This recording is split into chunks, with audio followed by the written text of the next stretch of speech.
Hey, what's going on, everybody? Thanks for joining us for another Church of True Christ Sunday ministry. We have a couple of interesting topics we're going to be breaking down today. But first, if you all would join us in the Our Father prayer, the direct Aramaic translation. So let's get ready. O birther, father, mother of the cosmos, you create all that moves in light. Focus your light within us, make it useful, as the rays of a beacon show the way. Unite our eye can to yours, so that we walk as kings and queens with every creature. Create in me divine cooperation, for many selves, one voice, one action. Grant what we need each day in bread and insight. Forgive our hidden past, the secret shames, as we consistently forgive what others hide. Deceived neither by the outer nor the inner. Free us to walk your path with joy. From you is born all ruling will, the power and life to do. The song that beautifies all from age to age, it renews. Amen. Thanks for joining us, everybody. I kind of want to start off with a quick story before we hop into our topics today. I've been dealing with a mice problem in my house ever since yesterday. My wife and I, we found out that our emergency food stash had been completely taken over by a family of mice. And the reason why I'm bringing up this story is it kind of shows compassion for all living beings, even though you might not want to show compassion to certain things that are coming into your home and infiltrating. Good morning, Spinja, Grand Rising. Thanks for being here with us. So my wife and I, we kind of teamed up yesterday, and we kind of gutted the whole room. We vacuumed, we cleaned, we sterilized, we salvaged what of the emergency food was left over. At least some of the good freeze-dried stuff was still good. And after we cleaned, we disinfected, and we ended up leaving some traps. But the kind of traps I left are mouse motels. So what a mouse motel is it catches the mouse, but it doesn't kill it. It just keeps it kind of locked in a little thing. So we ended up setting up these mouse motels because even though we're sitting here talking about Christ, Christ believed in compassion for all living things. And there's a part of me, because of my spiritual evolution, there's a Taoist part of me also that really kind of comes out in that as well, which is like, don't kill a living being if you absolutely don't have to kill it, So I ended up catching these mice. We've caught a few of them so far, and I've been letting them out across the street in the field or by our dumpsters where there's actually kind of like some food, that they can have and stay away from us. But that's kind of what I've been dealing with this weekend. And I know Dyanna's daughter had a birthday, so happy birthday to Dyanna's daughter. That's pretty cool. Oh, your mic. Of course. It's funny too, because when it's your first child, it's like extra special, especially she's 9. So it's like, and I don't want to be like narcissistic about it, but there's something about, this is my anniversary of becoming a mom because she's my first child. So it's like very interesting, because at that point, like life it doesn't matter how much you want a child, plan for a child, try for years for that child. The moment that child arrives, your entire life is changed. And it's funny because churches are filled with parents, because as soon as you have that little being, the soul is real. You can feel something in this little ball of flesh that like doesn't do much but sleep and poop all day. But like there's such a visceral connection that you just know the soul is real. You just feel a higher power in that day. So that's just very interesting, like on those days, to be like, wow, like how much did I up my life just with that moment right there? Absolutely. And that's even like a really good segue into the topic we're one of the topics we're going to talk about today. Healing ourselves opens us up to Christ. Now, what does that really mean? So this is something big, is like a lot of you who have watched my show and who have watched Dyanna's show on their own know how big we are about healing ourselves, because healing ourselves is what helps us open ourselves up to these further remembrances and these further realizations. And it opens us up to the aspect of being able to embody Christ and embody the divine on a deeper level. And, we look at the modern notion, or the modern Christian notion, that if you accept Christ, you will be healed. Absolutely, that does come into play. If you accept Christ into your heart, you will start the healing process. But the biggest thing that I would like to bring up to the table today is that you and Christ can work together on healing that stuff within you. And what this will do is this will allow you to embody the principles of Christ at a deeper level. It'll allow you to stay in alignment with these spiritual values on a deeper level.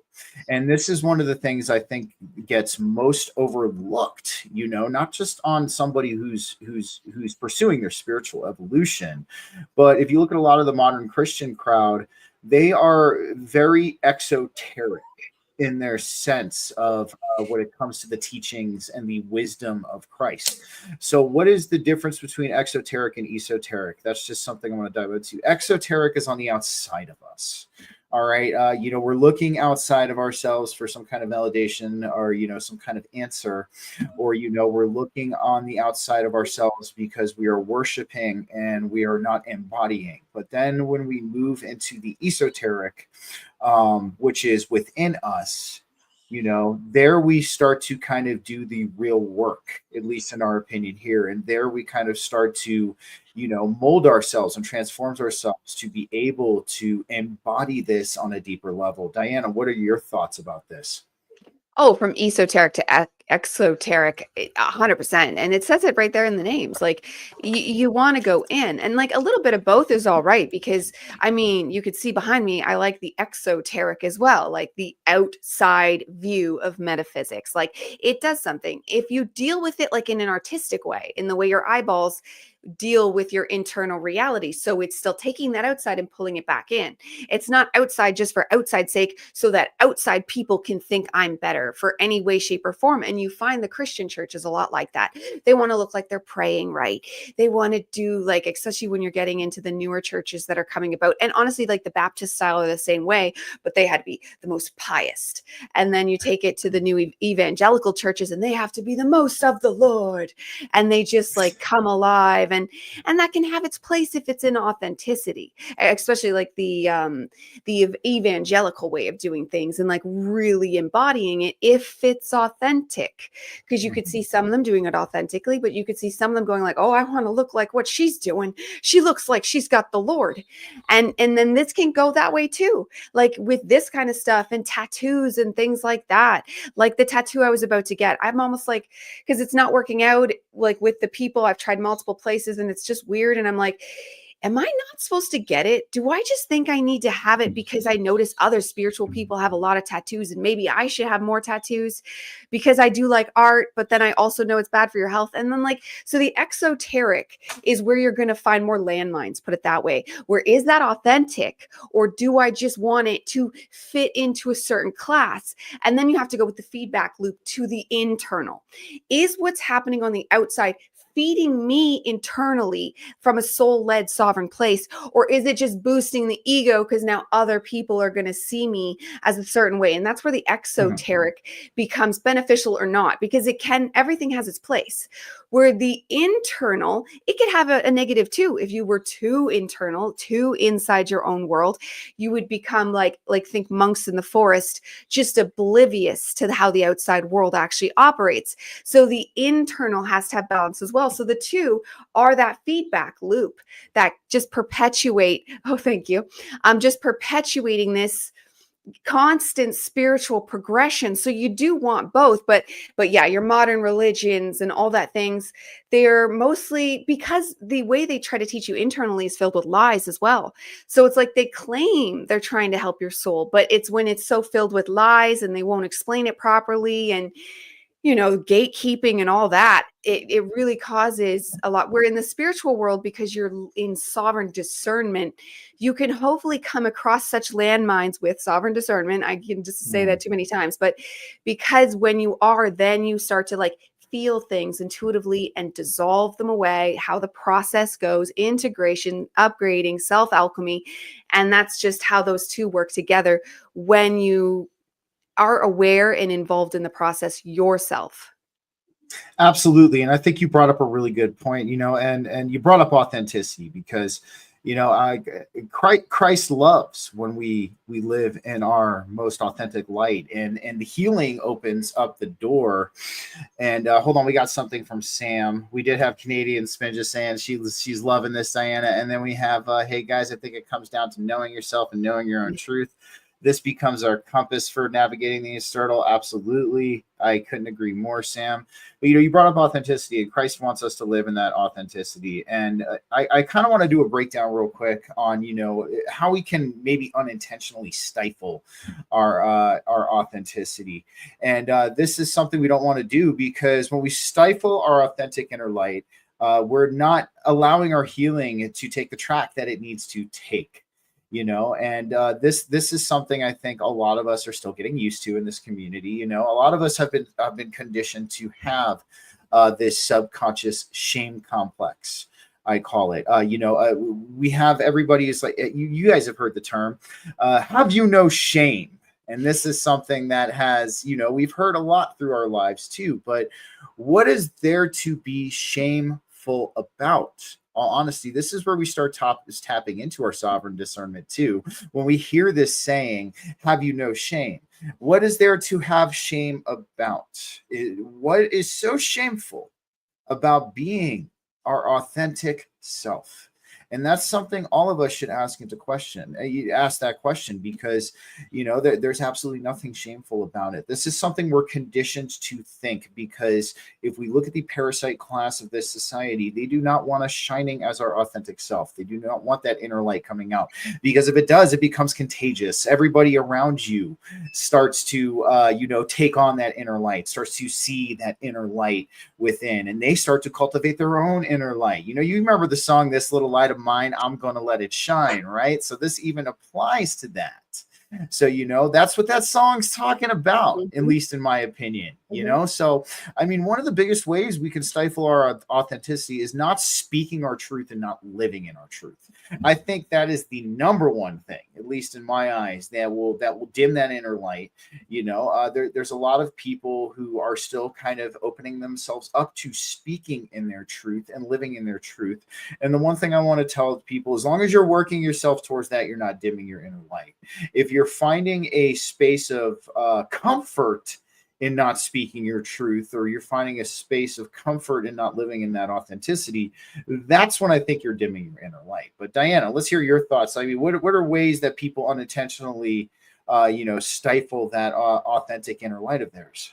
Well, for starters and you started with the shame point, and that's realizing that your authentic love and light is going to be embarrassing. This is why one of the favorite things, like Sarah Alcaldi, which we both love, she did things to me when she said, embrace the cringe, or you are cringe, something about embracing your cringe. And it's just like, yes, because in our true sovereign discerning, authentic bliss and joy seeking life, that's embarrassing. Like, we would be singing down the streets. We would be doing, like, for me, it's like doing ridiculous voices, and I jump on stuff, and I'm really like all over the place. And because that brings life alive, that makes one wow. And this is why you've all heard me say, when I bring my kids places, they're like, whoa, because my kids are known, like, they can jump on the couch, they can get up on the table, they can get up on the windowsills, they just don't break major appliances. Like, there's very little rules, because I want them to cultivate a full self, and I try to show them that example.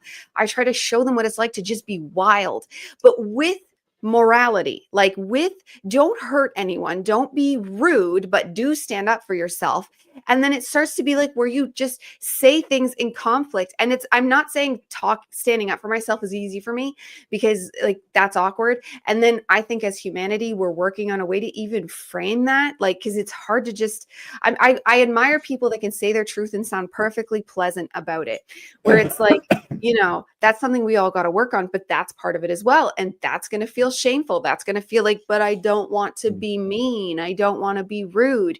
But that's something we all have to work on, because the shame is sided into this bliss and joy seeking. And this is where connecting to the Christ light can actually help, because the Christ light just comes with such a full embodying golden energy that you feel inspired to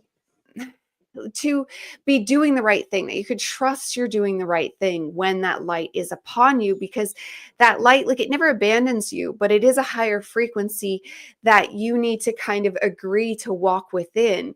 And then that's going to be so personal to you and how that feels for you. But yeah, bliss, joy, shame, like these are all deeply tied in, because they use the shame to keep us out of bliss and joy, which keeps us out of our true authentic selves.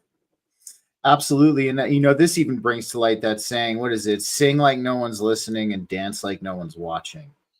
That's something deep when we think about the aspect of authenticity and how it honestly helps with our healing.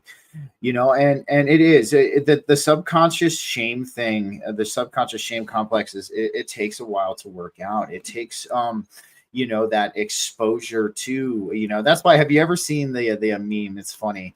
It says when you accidentally use personality, your true personality with group B instead of group A, and it's like the biblically accurate angel. It's like the Ophanim, and he's like, whoops, so, but this is what a good example of what we're talking about here. Like you're going to have to, build up that inner strength within you to allow that authentic light to kind of come out. And, this is the one thing about that though.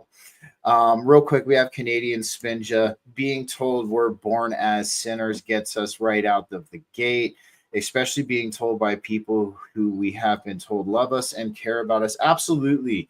And that's one thing we're trying to squash here. You were not born into sin. And we can even touch on that just a little bit later. But, as we were saying, you're going to have to understand that there's going to, one of the biggest pieces of advice I could give to anybody who's on their spiritual evolution is when you start to heal yourself and when you start to evolve, it is going to seem like people are falling away from you. And this is something we have Don joining us. He's going to be sitting in with us today on the church. Welcome, Don. How's it going? Thanks for being here, man. Good. I'm literally still in my work gear, just like you. I'm living a 9 to 5 and trying to spread the word. So I got here as quick as I could. Sorry I'm late, but I was dealing with different kind of pews. Hell, man, no, no problem, man. Thanks for being here. But as we're saying, in our spiritual evolution and in our path of being in alignment with Christ, we're going to notice when we start to really get serious about this, heal ourselves, and walk that middle path, walk that straight and narrow path. People would seem, but let me tell you, it's one of the most rewarding. But you're going to notice people are going to start falling away from you. You're going to notice that it seems like you're losing people along the way as you continue forward. But one of the biggest things I would tell you is the divine will bring you to your tribe. The minute that you start to walk this path with your head and your heart and your hands aligned, the divine is going to replace those people who no longer served you in your life with people who are going to help you, people who are going to resonate with you, people who have the similar alignment of these spiritual values that you are now taking on. So that's just something I wanted to throw out there for everybody. Because sometimes we feel like during our spiritual evolution, when we live in our authenticity, we can feel lonely. There is a point though where you do need to just be lonely, and because that's part of the acceptance. And maybe I don't want to get anyone away from manifesting that, but I think a lot of us can relate to the fact that physically there isn't anyone. Physically, like there's a few, I have like a few close people, and I'm related to them. But other than that, there's maybe one or two, and it's just neighborhood kind of friends where you do something, but there's not a lot of truth. It's not like I'm living unauthentically. It's not that kind of thing. But we've come online and we're doing that online, and that does bring the grid online. But there is something to be said, when you have that. I remember what it was like in high school, and we were friends for many years after that. But and we were friends. Some of us were friends since kindergarten, and we were this. but that got ripped away because of the separating. And you have to be okay with that. You have to like energetically, emotionally be prepared for that, because that does happen. Like your core people, your core physical people that could be like family or actually family to you might be ripped away. And that kind of, you have to just allow that. And you might spend years like, there's still nothing physically. There might never be anything physically. And I have to just like, and I don't want to manifest that, but there is a certain sense of allowing, because like I spend time trying to manifest that, like making groups, trying to get things going, just to like create, just not even for friends, because I have kids. I don't even care about that. I'm filled with people, so that's not the problem. But like just walking down the street and being like, I'm the only one that knows what I know. I'm the only one that sees what's actually happening. Like in my entire, like there might be, but that's the thing though. Like, so physically we are pioneers creating a grid that maybe one day, because of the work we do, there will be more physical locations and physical happenings. But going into that thing as a warrior, knowing you might be physically alone, is actually something you need a check mark for the universe to continue bringing you those new layers. Absolutely. Absolutely. Don, do you have anything you want to add about that? When it comes to embracing our authenticity on our spiritual evolution and our path with Christ, sometimes we might feel like we have people who are falling away from us. So you have anything you want to add for that?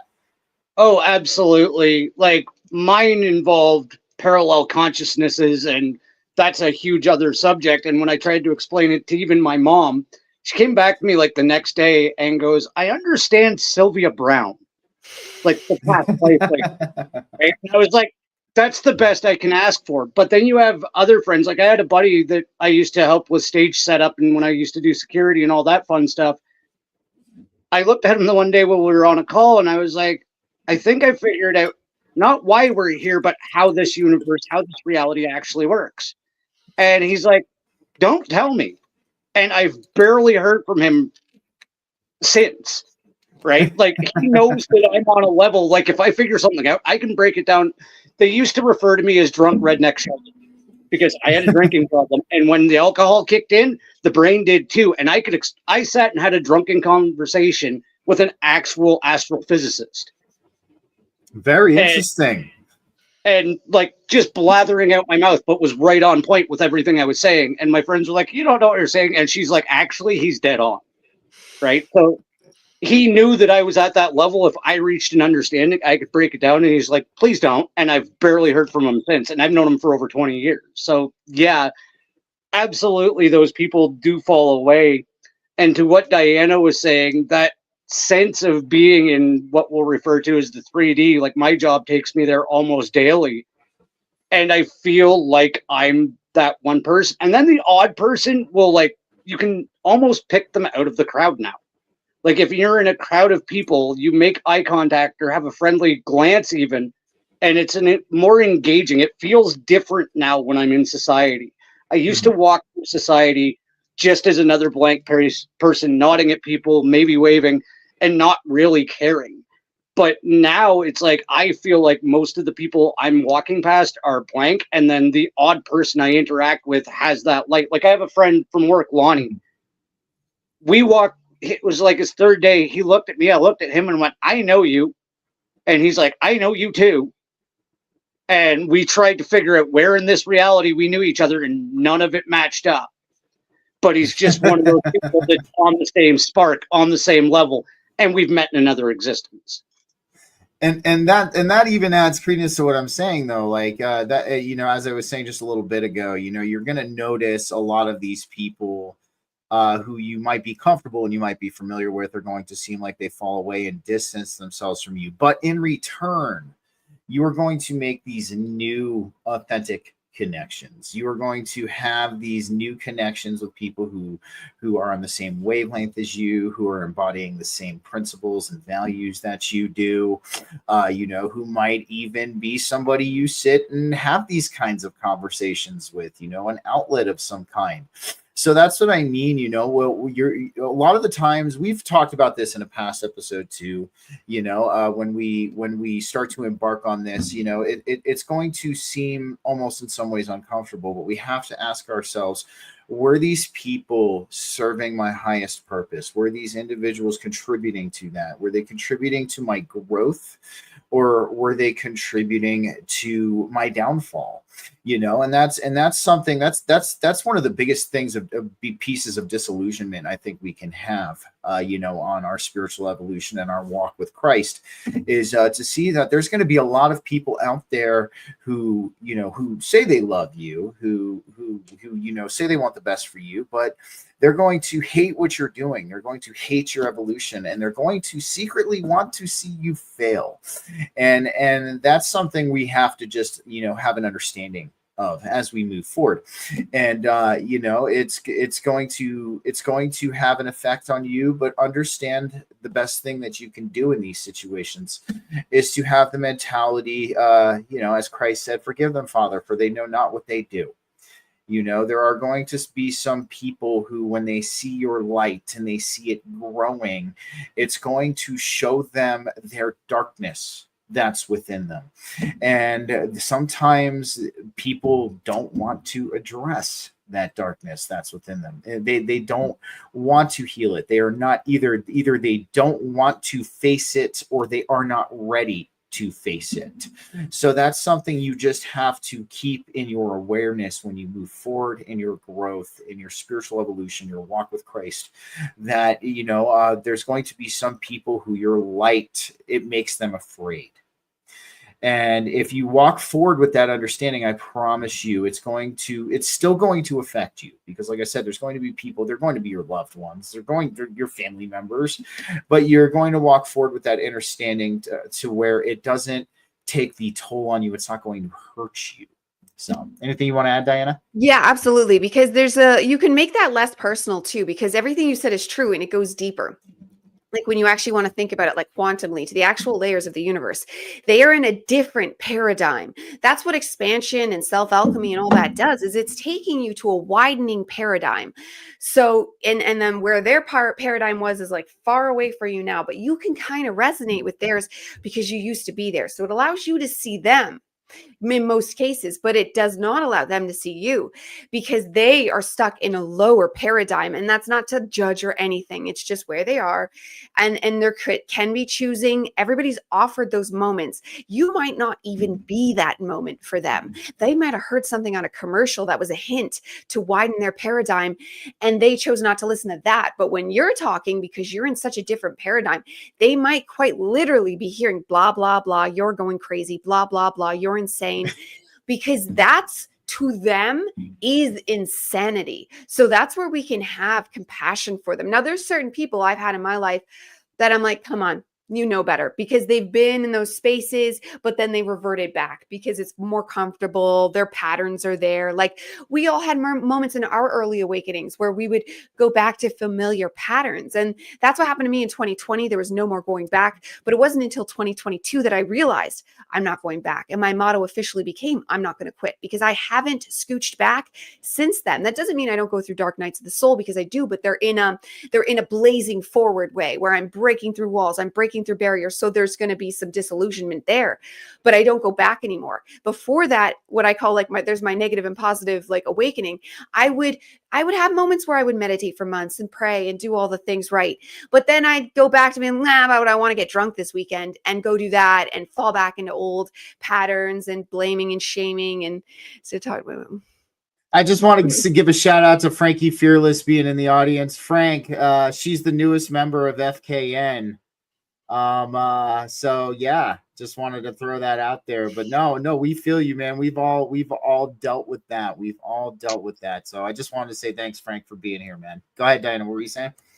Well, that's just about it. Like they're in a different paradigm, and they're in varied paradigms. So person A and person B that aren't lining up with you, they're not even necessarily in the same paradigm. This is how layered we are. Like each of us in our own way, our own paradigm, but we can have overlapping matrices. Like, we are so energetically complicated, but that only increases the more we awaken. This is why life doesn't necessarily get easier as you enlighten. You hope it is, and that's why you do it. It gets more purpose, though, is what it gets. It gets more Christ-light, is what it gets. It gets more meaningful, which is just another way of saying it. Like, you feel like you matter more, and you can actually start to embody the God self, the Atman, the where we're going, heading upwards. And that starts to just be good, because the prior life of drinking and TV and all that was like, I don't exist. I'm just waiting to die. And that's that. Where you can bring it, and it might still be hard. It might still be painful, but at least you're doing it for divine reasons, and your life actually matters. And you're taking that with you into the next one, wherever you go, whatever your philosophy is, because that truly doesn't matter. What you really need to focus on is the sovereign discerning self of now, to widen your paradigm. But that's why the ones that don't change, or they go to a different one, like, that's where these things fall away. Absolutely. Real quick, Don, before we hop to you, we got Spinja.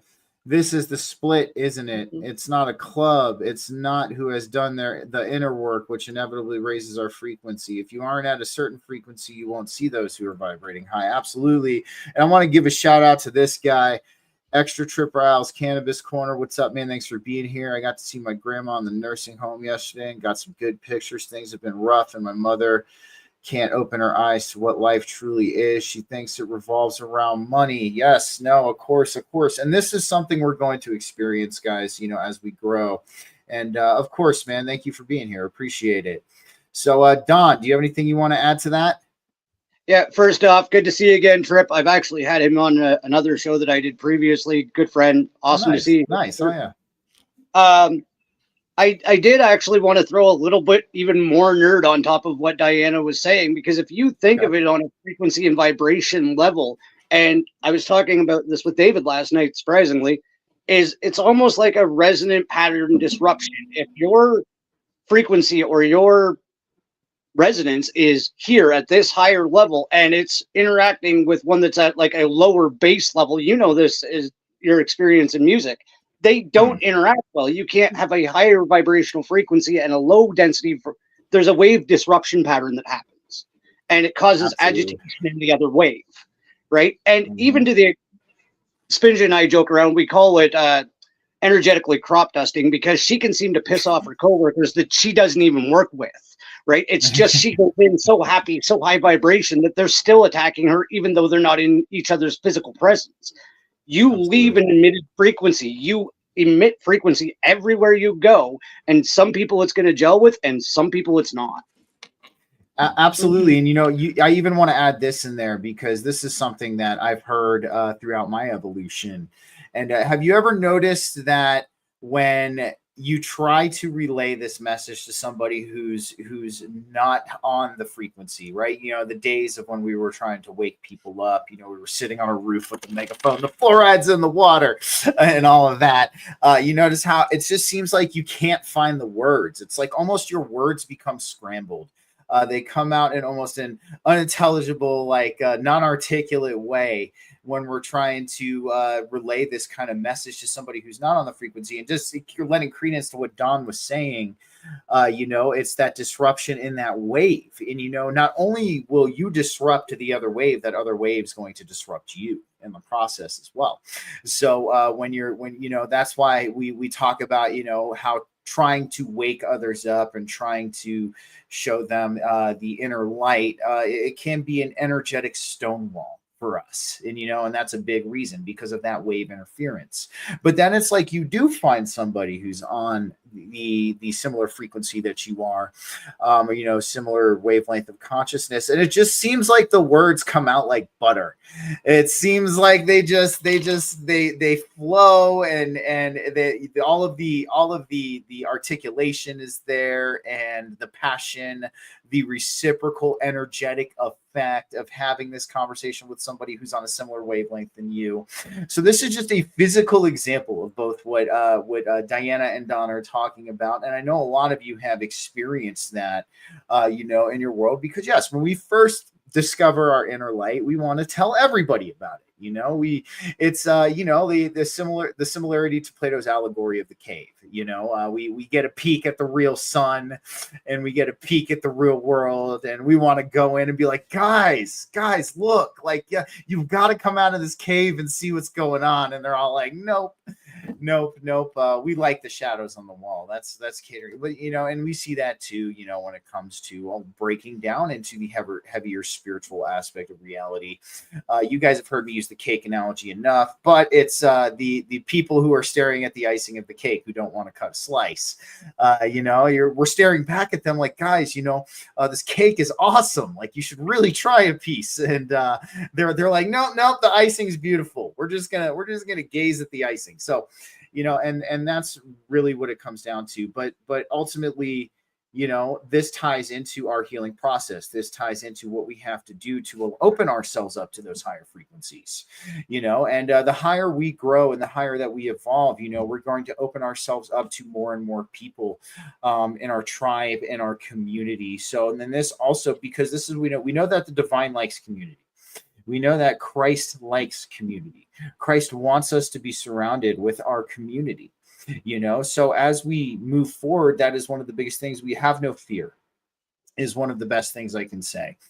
You're going to experience what you might see as loss. You are going to experience the crumbling of your old world. But the one thing I can promise you is that in return, this new world is going to be built around you. And this world is going to gear you towards your highest purpose, your most joyful, abundant life, walking in alignment with Christ, the middle pillar, the Heros Gamos. You are going to open yourself up to that. So this is another thing, guys. Have no fear in this as well, because having no fear is also part of healing. Alleviating, because Christ does not want us to fear. When we lose that fear, we open ourselves up more. So, Dyanna, do you have anything you want to add to that? Yeah, actually, because there is actually a real crisis going on, even in the awakening community, because you can see how many people are on Twitter all the time. Not you, Don.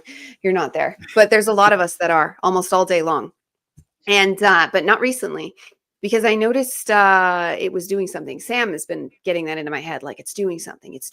I'm like, no, I'm just getting my voice out. I'm just bringing my message because I'm passionate about speaking about God, and I don't have the time to always make videos. So, and then it was this guy named Dan Coe, I think, that said, to refine, because I have an open throat. So my ideas were very scattered on my old YouTubes. And he said, start writing. And I used to be a writer. So I was like, okay. And he's like, if you don't know where to go to Twitter. So I went to Twitter. I'd already created one I used to put my YouTube videos there, but then I didn't, but I never really used it. I only started using it last year. And it did something. It started to formulate thoughts. It was actually helping me. So like, you get this starting to feed yourself though, because that was good. But then at some point, and then it is good sometimes to still formulate thoughts. Anyways, long story short, dopamine addictions. And we all have them, and we all put them in the wrong spot. And then you can even find ways to justify why you're using it. But the dopamine addictions are so huge because it takes us out of soul-aligned fulfillment. Because dopamine is there to get you to do your tasks, because likewise, I can get dopamine from cleaning the house. I can get dopamine from writing something meaningful. Yes. But Twitter ends up sucking you in where you're just going for the cheap dopamine. Because if I write something meaningful and put it on there, yes, but I've noticed it's a slippery slope and it could suck you in really quickly. So I'm debating leaving it, to be honest, because I didn't mean to do it. I didn't mean to create like a dopamine addiction spiral with Twitter, but I was suspecting for a while because of what Sam's been saying. And I was in denial, like, no, it's good. I'm getting my word out. No, but then when it went down, I was energetically released. It was like magic. And I was like, oh my God, I have been giving a piece of myself to this. And so, so now I need to reframe this. So anyways, if you see me on Twitter now, I'm doing all this research on positive dopamine. Because yesterday I went through this obstacle course and I was doing this amazing jungle, awesome hero stuff. And oh my God, after I was on cloud 9 and I felt amazing because working out is boring. There's hiking I like, but that even compared to this was just like, oh my God, such a dopamine rush. And when you get a positive dopamine rush, it lasts for a very long time. And positive dopamine is of the soul. There's a connection there that I'm bringing to light, and I'm doing research on that now. And I get positive dopamine dopamine from researching, but it's not in the cheap way of Twitter. If I just research for myself, if I'm just researching even for a book or something, because nobody's seeing that book right now, it's something that's going to take a long time to build. It's not a cheap thrill. Like do, I'm so smart, send, and bam, and then do another one and another one. Because I get these epiphanies where I just go and I hand it all out. But I'm noticing like this is something we need to develop as a spiritual community, is unique and interesting ways for positive dopamine, because that is a God connection, and it's going to lead you one step at a time towards a purpose that is unique to your sovereign discernment. Absolutely. Something I want to add real quick before we go to Donna. And I mean, even when we talk about mind over matter and self-mastery, two things that I'm very big on, we talk about delayed gratification. We talk about that delayed sustained gratification, because what happens when you get these negative dopamine hits is you're flooding your brain with so much dopamine. It's almost as if you're doing a drug. And you're getting this quick, like repetitious hit of dopamine. And that's why I was kind of grateful we moved the spiritual panel chat off of X into Telegram. I was like, yes, I'm 100% on this, let's go, because that is ultimately something that we encounter. I mean, we look at social media as a tool, right? And a tool can be used for good things or it can be used for bad things, but ultimately there's an underlying psychological and spiritual effect that can occur if we imbibe too much in this system. And that's the way that they want it set up. They want us to deplete our dopamine in this very repetitious, quick fashion, because it's going to have us coming back for more. And so this is why we talk about ways of delayed gratification. Just as Dyanna was saying, working out, she did her obstacle course yesterday. And love that, how I'm a big fitness guy as well. And, so there's one of the best things you want to do for yourself in your spiritual evolution and in your self-mastery path, because I know a lot of us on our spiritual evolution are on our paths to self-mastery as well. They kind of go hand in hand, learning about the delayed gratification and that kind of good dopamine response. Because, let's say for even yesterday when I had to gut and clean my whole freaking emergency food storage closet. I had to gut and clean it, man. It was it was a tedious process, but at the end I felt really good. I was like, okay, I know I've done my best here to alleviate this issue. And that feeling good lasted for the rest of the day. It's like when you have these quick, cheap dopamine hits and your body is getting used to that fast response. That feeling good doesn't last as long. It's in an instant. Like you might feel good for a singular moment and then it just subsides. And that's because the dopamine, hold on, I want to answer this real quick as somebody with an experience. So we have extra trip arousal again. I had the urge to go relapse the other night on harder substances, but I was strong enough to say no, and I'm proud of myself for that. Let me tell you, man, I'm a recovering opioid addict of going on 17, 18 years now, man. I totally understand. Don't do it, man. It ain't worth it. The best thing I'll tell you, all right, go and get yourself an acupressure mat. All right, go and get yourself an acupressure mat. I was actually talking with Dyanna about this the other day too. Dawn, I would definitely recommend it for you. But what the acupressure mat is going to do is it's going to release your endogenous opiates. It's going to release your endogenous dopamine and all of your endogenous feel-good chemicals. So if you feel like you're going to go use drugs, man, or if you're having that kind of urge, go lay on that fucking mat for 15 minutes. Go lay on that mat for 15 minutes. And I guarantee you, after you are done laying on that mat, you are not going to want to use drugs. Hell, you might even fall asleep on that mat because you feel so good. And that is definitely something I'm going to add in there. So good for you, man. But Don, what do you have to say about dopamine and all of that? Let's hear what you have to add in when it comes to that, because I know you used to be a big drinker and now you're not anymore. So yeah, let's hear a little bit of that. Absolutely. And it wasn't just alcohol. I spent the large of my life chasing the dopamine dragon. I came from, my father's side was abusive. My mom's side was kind of non-present. I came from what you could describe as a very broken home. So the sense of self-achievement and not failing all the time was something I did always chase, even though it seemed almost impossible for me to achieve. Right. So I did go right into the hard, grade 7, I started smoking weed. By grade like 9, I had already put stuff up my nose, right? So like it really was a quick succession. Like, hey, this feels great. Hey, this feels great. But there's only so long you can do that, because either you're going to die, your nose is going to fall off your freaking face, or you're just going to sell everything you own because you're a junkie, right? So absolutely. And then I like transitioned into alcohol. I got away from the heavier drugs and drank more and more. You know, I would even relapse the odd time because, you know, let's put your hands together and be drunk and high on cocaine, because that's freaking a great idea, right? So no, I did spend a large portion of my life chasing this dopamine dragon. And even things like on social media, like the reels or those stupid freaking tap games or whatever, right? Oh, your Simpsons tapped out. You can build a Ferris wheel. Who freaking cares, right? It's just to make you happy for South Park did it. The devil runs the tap games. Just spoiler, right? And it's the Canadian devil. God damn it. Beelzebub, Beelzebub or whatever. Yes. They did a whole episode on dopamine addiction, and it's actually very prevalent to what we're talking about. But at this stage of my remembering, awareness, awakening, whatever you want to call it, it's actually the shows, the conversations, and it is a sustained dopamine hit, like a delayed dopamine hit, because like after a show I get off and it feels great. I'm like smiling and it's almost euphoric for about an hour, just laying there going, we just did a good thing. I hope, and then I'll get a comment. Absolutely. And it's like, absolutely. Oh my, it worked. Somebody got it. Or, you know, I'll be on and like somebody will be like blowing up the chat as we're saying it. It's like, they're getting it. That's the happy I need now. Is I know I'm helping.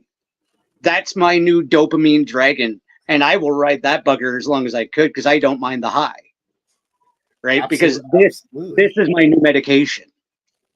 I completely, and of course, you know, both of us resonate with that, because, you know, because when we're having these conversations, man, you know, and we're hanging out and we're vibing off of each other's energy. We're living in our purest authenticity, man. I think all three of us can say that when we hop on camera, we are ourselves in our most authentic way. And especially when we're, you know, the passion that we have behind what we're doing, and delivering this message to people and helping people how to heal and all that. We have real quick, I want to say you are very welcome, Extra Trip Riles. I'm much no problem at all, man. And then we have Spinja coming in. It's so fun to watch. He is still so bashful, so freaking adorable. But it is, you know, because that's why, and that's where that sustained dopamine comes from, is because, you know, we're putting in this work. You know, we're delivering this message, we're helping people heal, and that's the currency for us in this. You know, we're opening up the doors for people to have that deeper understanding within themselves, so that they can succeed, that they can. Frankie, thank you, man. I appreciate it, dude. You need to hop on here one weekend for sure. If you're maybe down next weekend, we'll chat. But exactly. So I mean, this is what it's all about, guys, especially when it comes to our healing. That delayed gratification, learning that, you know, sustained dopamine, that natural, that positive dopamine, is ultimately what's going to help you grow. And it's going to show you the discipline too. And that's something also I kind of want to bring into this a little bit, because, you know, there's a lot of people in our conscious collective who are, you know, doing a lot of the right things, but, you know, the discipline factor of this also kind of still falls short. I don't think you need discipline. And I know this is why we're the yin and the yang, but I don't think you need discipline so much as conviction. And there's like a slight difference there, because like discipline to me, it's like how you do your workouts, but that's great because you're the yang and that works for your energy. But then there's so many people, because I used to be one of those people that. Oh, geez. Damn, she was on. Hold on, we'll hold space for her until she unfreezes. Yeah. Because she was going to play. Yeah. No. And this is why I like our dynamic. Okay, you unfroze. You're good. So you were talking about how I'm very yang in it, but you were Yes. talking about the conviction. Yeah. Exactly. And so I don't know where I cut off, but like how I used to think I wouldn't get to be as top level spiritual because I don't have discipline and I don't want discipline. Because anytime I try to do it, I'm telling you, I can feel this in the top of my soul. It's like, no, it wants to do Okay. whatever. It doesn't want to think about it. Like when someone says, what are you doing tomorrow? I'm like, I don't know. And I don't want to know. I'll think about it then. Like and it goes into my human design. I'm splenic, right? You're emotional. So pre-planning your stuff out works for you. And I think you were splenic, Dawn, or sorry, sacral, which means I don't want to say it too much because I can't remember, but I think that's intuitive, but with more information. But mine's no information, so it's like it just shows like the unique way of going with your own flow. But why conviction is because like you state, no, I want the highest path though. So that just means like there's no permanent discipline, but with every moment when things come your way, to have ice cream, to not, to eat the French fries, to not, to go on Twitter, to not, to do drugs, to not, to drink, to not, like all these things, you don't need to have a rigid routine to just use a sovereign discernment and go no.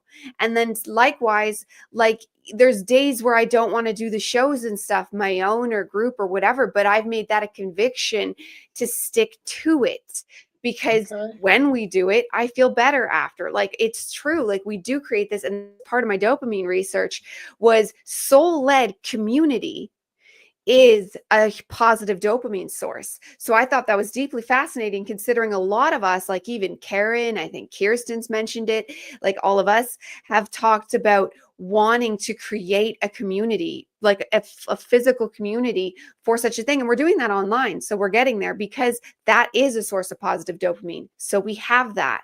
And then there's all these other different variables, but I could see because it's community, that being one way that would work for probably most people. One thing I'm going to say though, real quick, is it's like it's very interesting, because I agree with you. I agree 100% with what you're saying, but it's also like another person's discipline is another person's conviction.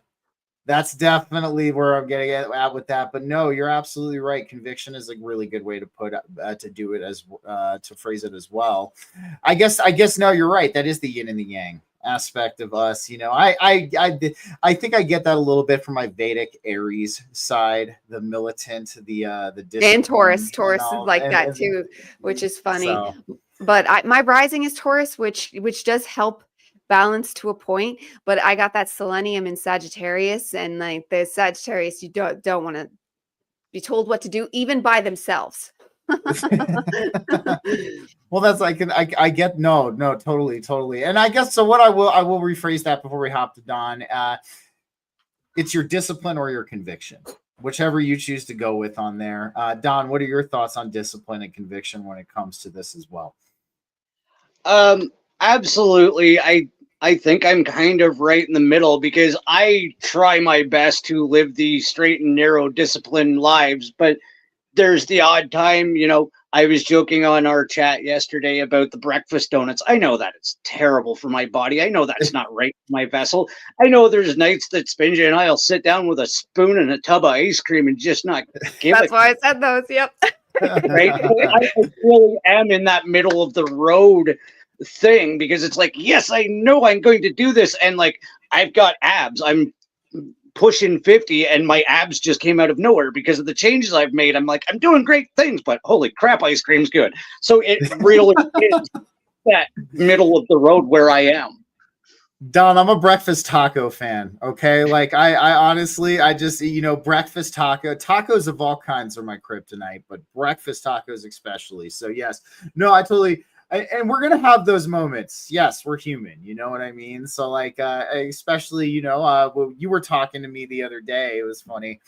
You hit me up with a message and you were like, man, I got a junk food hangover, because I had all this junk.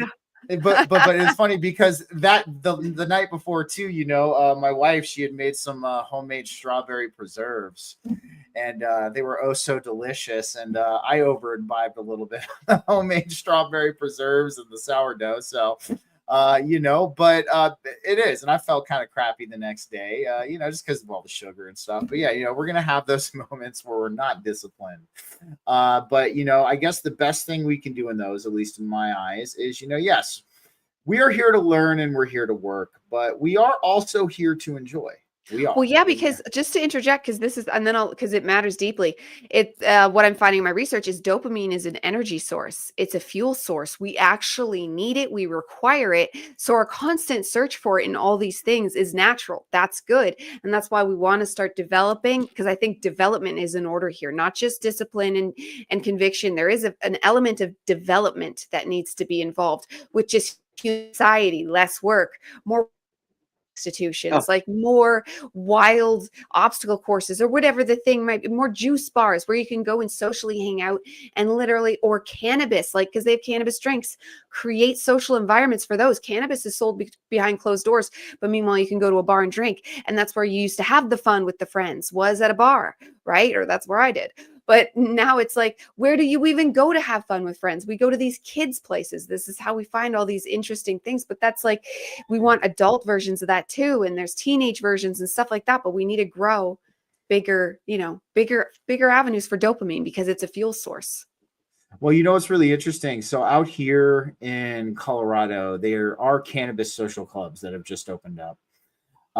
So it's like, yes, you pay a certain flat amount, you go in, you get like a little booth in the room or in the place, and they have a certain selection of cannabis that you can pick from, you can partake in, and things like that. Also, the other thing too that they have out here a lot of are the kava bars, and it's a better alternative to alcohol. So for those of you who don't know what kava is, it's a root. Actually, it's in the pepper family. The bush is in the pepper family. But it's a root, and what they do is they break up the root and they agitate the root in either a tea or, when I've made it, I've used a fatty juice, like a coconut milk or something with a lot of fat, because a lot of the alkaloids in there are fat soluble. But you can make it into a tea with water too. And a lot of people have been dropping alcohol and kind of going for this out here in Colorado. So, I mean, do I think it's a better alternative? Yes. Although, when it comes to me and my past and my recovery, I think replacing one thing with another, but I get that some people, need that step down. They need that stair step. They can't just freaking, go cold turkey right off the bat. But I agree with you, Dyanna. There's also, there's a lack of places in our society, especially for people our age, adults, that have healthy releases of dopamine, and that's why most of the time, you go out, you do something like zip lining, or you go out and maybe you ride like a mountain coaster. Because out here we have, in Estes Park, we have a mountain coaster. And it's really cool because like you can control the speed on it, and they take you up. You're in like a little single cart just by yourself, and they take you up and drop down. You can go pretty fast. It's pretty awesome. But again, these are kind of cool things that are starting to showcase themselves now for like adults, to have that positive dopamine release. Because I know a lot of us who have struggled with addiction, we get to a point where like the only kind of fun that we want to have is good, clean fun. You know what I mean? Like we want to get high off our natural adrenaline. We want to get high off of our natural dopamine. We don't want to sit in a bar, and we don't want to drink anymore, Or be stuck on Twitter now. and be stuck on Twitter. Exactly. So there are things starting to come, and I think that comes with, we have, and that's one of the things, I think that's going to assist in our collective healing that we have going right now. And I know you both have maybe noticed this, is we've gotten kind of this push as a collective towards a more physically healthy, mentally healthy state of being and state of mind. It's just it's become a push. We kind of see it everywhere, and like, I mean, even an example, new things are coming out of the woodwork. Like I said, I found out that, the lubricating strips in my razors had endocrine disruptors in them. So I ripped all of the lubricating strips off of my razors because I was like, absolutely no. We're now being pushed to a more healthier mind state, a more healthier state of mind. And I think that's going to facilitate the openings of these newer places that are kind of for adults to have good, clean fun. Yeah. 100%. 100%. I'm gonna sign off here and then I'll throw it to Dawn because I didn't mean to jump in, but I'm gonna have to go.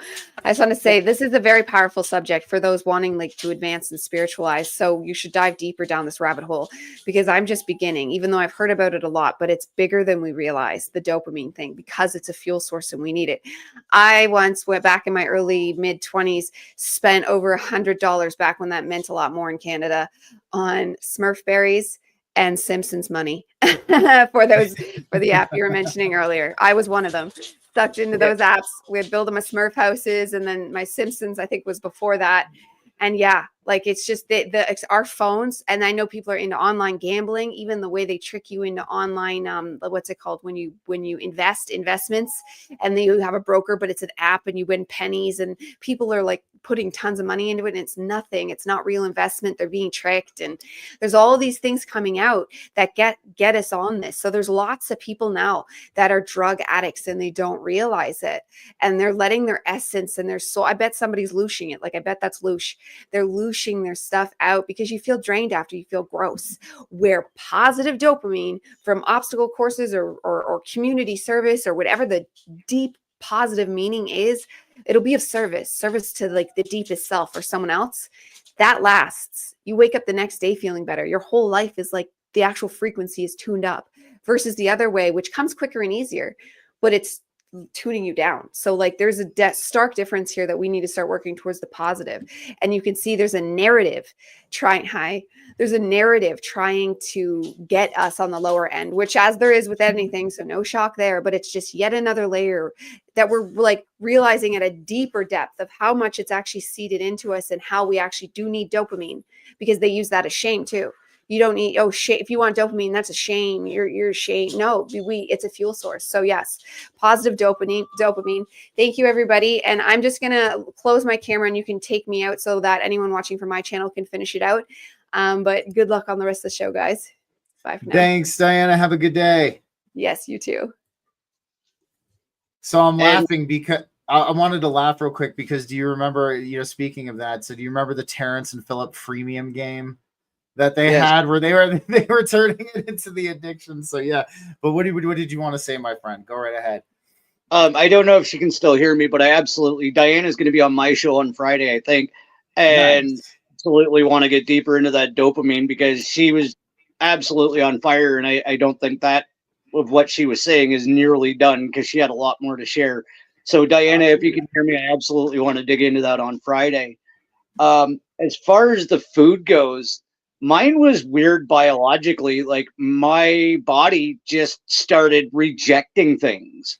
Like I would go to my restaurant and, have my bacon burger and fries. Well, 20 minutes later, I'm doubled over on the bed and I'm like, what the hell? This is terrible. And then next time I just had a hamburger, well, it was the French fries because they were cooked in something, right? That didn't agree with my body, right? I literally just had to start getting a nope list when it came to food. It's like, nope, can't have that from there. Nope, can't have that from there. Nope, can't have. And like my body flat out told me, look, change. Well, those of you that know, I almost died in November from gallbladder leakage causing peritonitis, which caused a heart issue, blah, blah, blah, blah. My body, once I healed from that, just went, look, sucker, we're changing this, we're changing this, we're changing this, and we're changing this, and I don't give a damn if you like it. So I know what I'm eating is a lot better frequency than where I was, and I know there's still room for improvement. But yes, what you eat and what you put into yourself absolutely affects everything about your spiritual journey. Absolutely, 100%. And yes, that's something that we will have. So Dyanna said she is listening, and that's awesome to explore more. She said it in the private chat. I just wanted to let you know. So, but exactly, because you're going to notice this when you start on your spiritual evolution and you start, cultivating that divine light within you, you're going to start rejecting a lot of these poisonous foods of the matrix. And that's what's going to start happening. It is because you've cultivated that bridge, that divine bridge in you. And anything that's going to harm that or take away from that, you're going to experience almost a reaction from. I think that, like you were saying, seed oils, like seed oils definitely mess me up. And it's also, I mean, since we're talking about dopamine, let's talk about the dopamine effect from enriched carbohydrates, from quick carbohydrates like sugars and things like that. Because, you know, when we look at sugar, it acts more addictive than cocaine in the brain. And it has a very similar response in the brain that cocaine does as well. So, I mean, we look at these enriched, refined carbohydrates too. They're pretty much just a sugar, you know. Exactly, Raquel. Let food be thy medicine. Awesome. And no, 100%. So, and I mean, that's why you see this promote. I mean, very rarely in our society do you see healthy foods be promoted. I mean, you know, you might see the pseudo healthy foods promoted, like the Special K protein cereal, which we know is not healthy for you at all. You know, or these certain protein foods that they advertise not healthy for you at all, because some of them are very high in sugar and additives. So, but you don't ever see truly healthy food being advertised. You see McDonald's, you see KFC, you see pizza, you see all of this stuff being advertised. And that's another way that they get you with the dopamine, the quick dopamine response, you know, because you're going to eat that food. It's going to taste good. It's going to give you that quick dopamine hit. And then you're going to have that crash. And then you're going to have, being addicted to cereal. Exactly, Dyanna. So, you know, and that's definitely it. You're going to experience that rejection. And that's just another way that they get you through that dopamine hit. Hey, Extra Trip Royale, thanks, man. Good luck on that leaky pipe. And Raquel says she's so fed up at what they've done to her food. Oh, absolutely, man. And you know, one of the biggest things that upsets me, Raquel, is the glyphosates. Because the glyphosates, they destroy our mitochondria, and that's a big powerhouse of endogenous DMT for our bodies. And that's you know, our endogenous DMT is responsible. It's for that bridge. It helps with that bridge within us, that divine spark. And you know, the fact that these glyphosates destroy our mitochondria, and that is a big source of our endogenous DMT. That should show you that what is happening to our food is malicious. So real quick, I kind of want to bring this up because Spinja brought it up. We got I think one of the ways Don has controlled his sweet tooths is that he limits it to the homemade goodies. And that's a good way to control it, man. You know, like it is, because in all honesty too, you know, like here's a good example. Let's say you want an egg McMuffin from McDonald's, because if there's anything that I absolutely would probably still eat from McDonald's, freaking would be an egg McMuffin. That's it. But again, you even look at the egg McMuffin and it's not that great for you because of all the ingredients. But you make a homemade egg McMuffin. All right. You know, you make a home cooked egg McMuffin and you make a home cooked hash brown on the side. And it's like you can almost have your cake and eat it too. And you know that you're going to be eating something that's home cooked. It's not processed. It doesn't have the seed oils in it, all of that. And you're getting to still have your egg McMuffin and your hash brown. So absolutely. So Don, how's it been tackling the sweet tooth been going? Oh, like literally, like I've had knee surgery and spent a lot of time on my back because of it. I had a snack shelf. It was nothing but junk food. But before I go too far into this, she never brings this up. She never brags about it, and she never actually says anything about it. I want to take a second to shout out my interdimensional exit buddy who's lost over 80 pounds. That's a freaking human. That's a freaking human. Right? Dude, Spinja. That's like half a person. That's freaking awesome, man. Yeah. So absolutely hats off to her, because like not a lot of people have that kind of drive and determination to remain healthy. And I'm going to age myself here. I'll even give the age. I'm 47 years old. I was 9 when I noticed that McDonald's started to make me feel sick after I ate it. And if you look, that's right around the time that they stopped using beef tallow in the French fries. Right? Mm-hmm. You can actually find when they started to turn fast food into garbage, because, you know, Originally, there was the roadside picnic when you were out with your family, and you'd have a cooler in the car, and that's what you ate on the road. And then there was some original fast food restaurants that came from a good place that were just trying to feed families on the go. And then it got bastardized, and then it got taken over, and then it got poisoned. And it was about when I was 9 years old. It wasn't even a slow drip. It was overnight. They just stopped using beef tallow, and I started feeling sick from the food. And exactly, and and that's because what we're looking at that time. So we're looking at the transference of these restaurants when they first began. They were family owned, they were family oriented, they were these small mom and pop businesses, and through their success, they ended up expanding and franchising out. And of course, money it comes into play with this stuff, and they wanted to make it cheaper and cheaper and cheaper and cheaper to pump out more and more food. And of course, I'm not saying there wasn't any other kind of intention involved in that as well. We do see the revolving door between our food and the pharmaceutical industry. There's that revolving door. That's why there's all of this shit in the food, all of this garbage that we don't need, these additives, these seed oils, because it opens the door up to this chronic illness that will occur due to the food in this country. And that's one of the biggest things. I was talking with somebody I worked with the other day, and he talked about how he went over to Italy, and he was telling me the difference. He's like, man, I'd go over to Italy and I'd eat the pizza over there, and I would crush a whole freaking pizza. And he goes, I wouldn't feel like crap. I wouldn't feel bloated. I wouldn't feel like brain fog or anything along those lines. He goes, but if I were to crush a whole pizza here in the United States, I would feel like shit. I would feel like absolute crap. I would feel bloated. I would have brain fog and all that. So what's that tell you about our food here in the United States of America?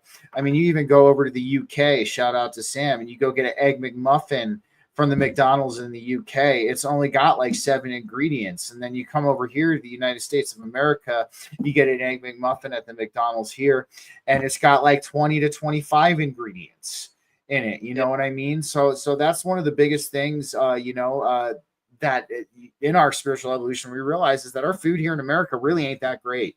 And, a lot of people in this country like to tout America. Oh, you can choose whatever food you want to eat. Like, we have the widest selection. Quantity does not mean quality. And that's something that a lot of people need to understand. And this is something I want to touch on real quick before we sign off, because we're talking about health and we gravitated into health.